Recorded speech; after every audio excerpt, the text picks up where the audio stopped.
Oh my god, Coral Cave is in this game and it's wasted on a boss fight. That always really annoys me. Imagine how great this could have been as an actual level instead of a boss fight. I was really looking forward to Radical Highway. Why does every SE2 level in this game have to suck? Now, the biggest problem with this level is that you can't spin dash down a slope.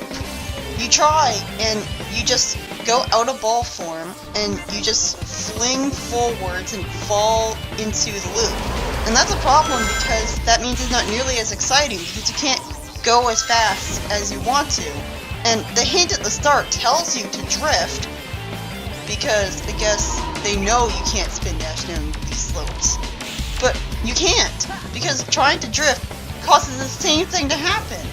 And what was my favorite thing, everyone's favorite thing, to do in Radical Highway? To spin dash down those long, sloped roads. But now you can't even do that. There's also the fact that you constantly have these explosions falling from the sky, and you randomly run into them. Honestly, they're no better than the lasers and the sockets. I mean, I'm sure they're less common, but I hated that in the original level too, so I don't know why the person who made this level, who must have played Radical Highway to death, wouldn't have thought, you know, maybe that's a problem and I should get rid of it. Not to mention that the enemies are annoying, like I've slammed into some of them. Occasionally the enemy placement is kind of cheap.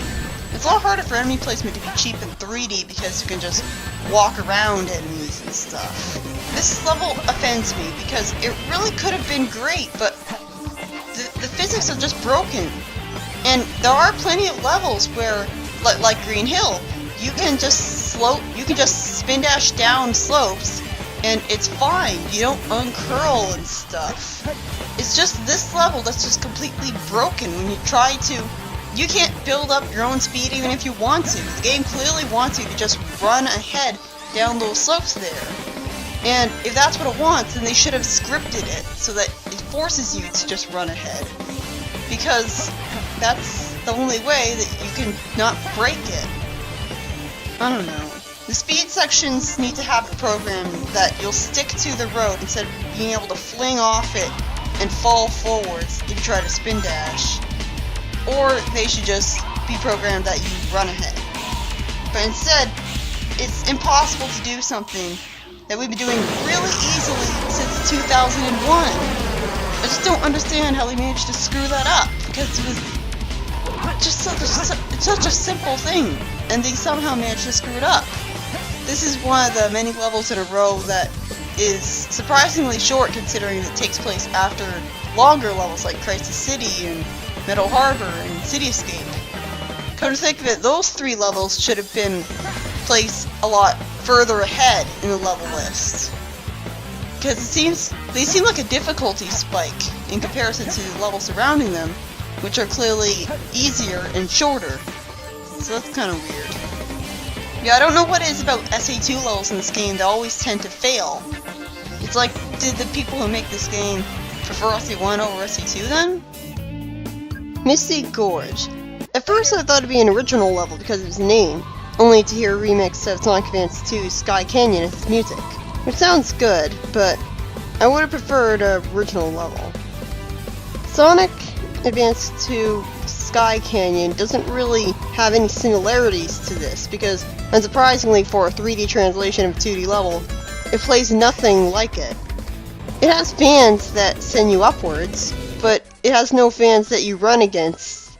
Like, something I liked about that level in Sonic Advance 2 was you would go really fast, and then you would run against fans, and you would run against them for a little while before immediately turning around to run the opposite direction.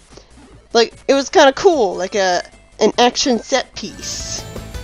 Although I don't think that would be able to work in 3D, where turning around in the opposite direction means you're running towards the camera. And plus, you would just be running backwards and backtracking. The level also lacks platforms that bounce you that you can clip through the bottom of to teleport above them. So really, it wasn't really based on the level at all. I didn't really remember this level very fondly because I died a lot or something like that. Like, I looked at the title card and was like, oh great, this level. The level's real problem is that it's just not very exciting or interesting. It's kind of bland and, like, boring, actually. It reminds me of a brown level in Mario Kart with its shit brown aesthetic. The big problem with this level is that the ground ahead of you in narrow speed sections will slope upwards a lot so you can't see what's ahead of you. So you won't know if continuing to go ahead will have you go downhill. Will have you going downhill or careening off the edge to your death. Which especially sucks when you're snowboarding down a narrow turning speed section with bottomless pits surrounding it. This isn't fun, it's nerve-wracking. It's like in Sonic Rush Adventure, the ice level. You wreck the fun of snowboarding the instant that you introduce bottomless pits to it. Because then, you have to worry about forced forward momentum screwing you over during platforming. And this isn't even platforming, it's just turn around carefully, or you'll fall and die. The first slope that went upwards in the level had spike balls hidden behind it, but because the slope didn't go high enough, I didn't jump and thus jump over the spike balls because I didn't have a reason to jump, because it didn't look like a slope that was high enough. So I didn't go over them. All the slope did was just hide the spike balls from my view. That's the big problem with this level, is that there's slopes that you can't tell if you can just go off, if you're going to go downhill when you go towards them, or you're going to fall off the edge. At the very least, the level does have some gimmicks from the test stage to make up for its blandness most of the time, like the hang glider. It's great they're actually using the hang glider for once, although it feels very stiff to control because you can't go any direction other than left and right. It reminds me of the Rush games with it. Like, you feel like you should be able to go into all those circles, but you can't. Oh yeah, and I also tested out Marine the Raccoon in this level. I don't really see a real advantage to playing as her. I kind of like how they gave her water power. It's like that's a common fan interpretation of her. Because apparently the laser she fired at the end of Rush Adventure from her glove was actually a water laser, apparently. Like, I guess she's a power type. She can't homing attack. She doesn't really have any point to playing as her, even if you liked Marine. So beating this level actually caused me to unlock the President? That's right, the President of Sonic Adventure 2 is actually a playable character in this game. This reminds me of the Professor Pickle character mod in Sonic Generations. What is the point? I mean, is this character really that popular that people would really want to play as him? And the weirdest thing is he can homing attack. So the President of the United States is a speed type, apparently. Again, I don't really see the point of playing as him because, well, there's so many better characters. There's so many more charming characters to play as. By the way, what is the point of a Chao reincarnating after 1,000,000 years in a cocoon if there's no ranks to increase the next evolution, and they just come out of the egg as an adult anyways? What the fuck? What's the point? All the reincarnation does is rob Chao of the stats that you spent such a long time giving them. So you really do have to give them golden fruit if you want to have any hope of making them the best they can possibly be. But golden fruit is not only so expensive that you can only really buy 1 or 2 of it at a time, but it's random. So I keep checking for them, and I can't find them.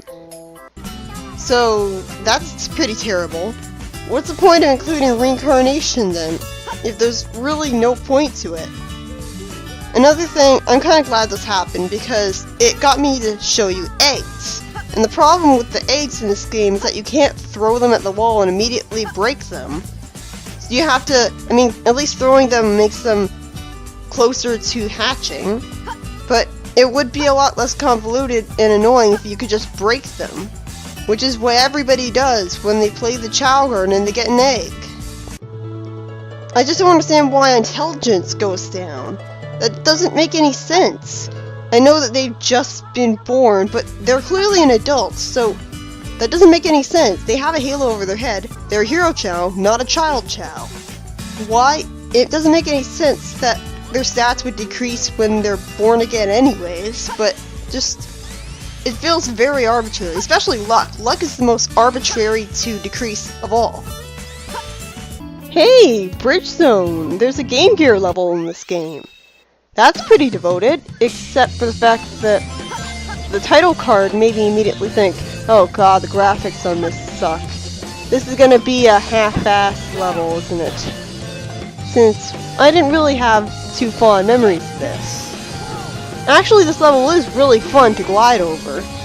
The problem is that this level isn't really fast, so it's easy to miss the appeal at first. You shouldn't be able to homing attack enemies with spikes on top of them. That just feels inherently cheap. Did the boost games do that? And I don't know how they expect you to fight these enemies with characters that don't have projectile attacks, or characters that have pathetically short-range melee attacks.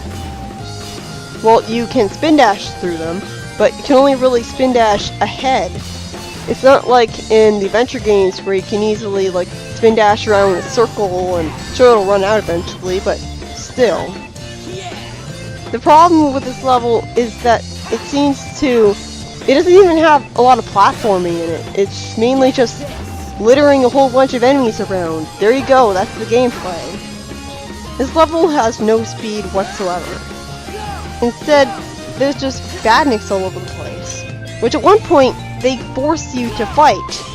Remember when I said they like those six a little too much? Yeah. Combat is boring, because you're not really you're just homing attacking over and over again, cursing the fact they don't automatically get chaos drives from just defeating enemies. So you can either stomp every time you defeat an enemy to make sure you'll get the chaos drive, or just go on your merry way and feel like you're wasting your time. 40 seconds in, I got hit, which happens a lot when there's so many enemies in the level. And I keep noticing this but forgetting to mention it. This game has Sonic Colors rings physics, meaning that you can't collect your rings again during Mercy Invincibility. Thanks, game. I sure am thankful that I'm flashing with invincibility frames when I can't collect my rings anyways. Mighty is just Sonic, but without a kick attack where he keeps going forwards and it's basically the somersault if it kept momentum.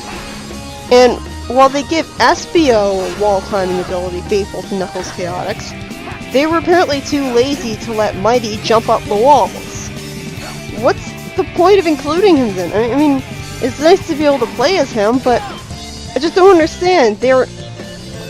Why would they give SBO the ability to climb up the walls like a Knuckles Chaotix, but totally forget the entire reason you played as Mighty in the first place? Oh yeah, I ran out of time here because I picked the time mission by mistake. You see, hitting F9 on the keyboard moves the mission select cursor to the right, and that's also the button that I use to start recording. I guess in order to finish the time mission, they expect you to not beat any of the enemies except the ones you have to. Why would you put enemies in the level if you don't expect and don't want the players to go all the way to fight all of them? And Ray the Flying Squirrel can't fly. A flying squirrel that can't fly. Only glide. Well, at the very least, it's really fun to play as him.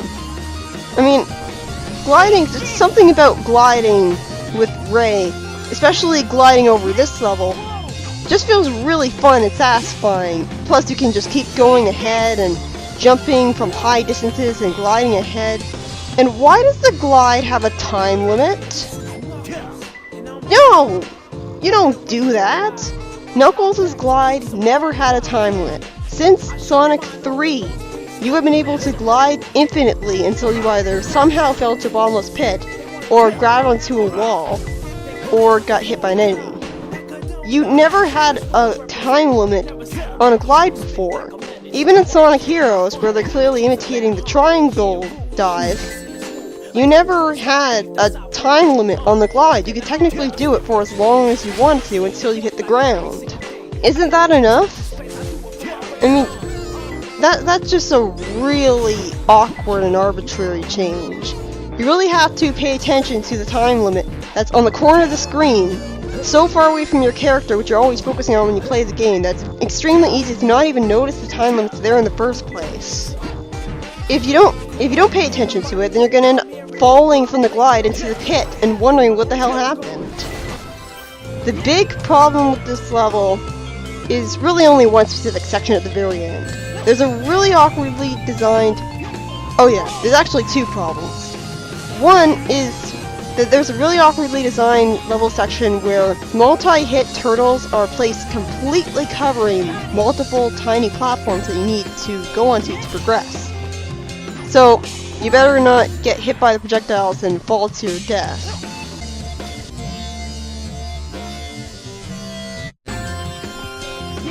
Just remember that you can stomp onto enemies multiple times in a row. I wonder if you could do that in the boost games. I think in the boost games you just stomp straight through the enemy. So that's convenient. But this is the worst part of all. At first, I thought they were expecting you to use a spin dash on top of a slope behind the wall to build up speed so that you could go all the way up the wall to progress the level. It's kind of like Green Hill Paradise, where they're actually forcing you to build up speed naturally to progress the level. And I thought, that's pretty cool. Then it turns out that no matter how well you build up speed, you can't get up that wall without running out of momentum, even if you try to drift up it. Which is really weird because normally you can drift up slopes for as long as you possibly want, and you aren't going to lose momentum. Multiple times in a row, I gave up playing this level at this part of the level because I didn't know what to do. So how did I beat this level before again? Because apparently, this is the level that requires SBO to beat. If you don't know that SBO can climb walls by jumping onto a wall and holding the LB button while doing so, good luck beating this level. So yeah, that is kind of awkwardly designed. But for the most part, Bridge Zone is pretty fun to glide over and stuff. It's weird. Normally I find flying over levels to be boring, but I guess something about gliding over them feels more fun. Maybe it's that gliding is better balanced. Also, I noticed that Bridge Zone has a relatively short load time, which probably makes sense because the graphics, it looks good, but the graphics kind of remind me of Green Hill Zone from Sonic Adventure 2, where I guess they were intentionally not trying as hard for the classic retro feel. So I'm guessing that the simplistic graphics, straight out of the N64 game, are the reason why the load times are so short. By the way, I hate how mashing the start button to get through the results screen faster skips the victory quote of your character. There's no charm in him just standing there staring at you silently. When I complete a level with a character, I kind of want to hear his victory quote.